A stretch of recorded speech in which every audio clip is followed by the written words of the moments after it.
Hello guys, maayong adlaw sa tanan. So, kani nga video is natay soon to release nga unit.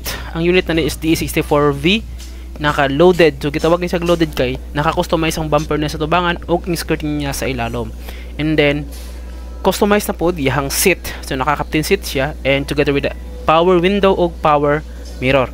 And kung tanawon ninyo ang inclusion niya, sa inclusion naman is free na kanang mags o kanang ligid niya. O syempre napig roof rack sa babaw. If ever nakikargahan nga mga pwedeng kargahon nga bugat tub kayo like kanang mga hagdanan kay pwede pag ana nga ka-design nila nga pwede nga design. And nano siya fog lang guys. Mo na yang bumper na sa tubangan guys. And then mo na siya ang tinted na ang window. So kung bilihan nato siya guys, nga ni ang color combination niya, request sa customer. So kana siya ang front seat. Front seat with aircon, then touchscreen stereo na. Android na siya then kana.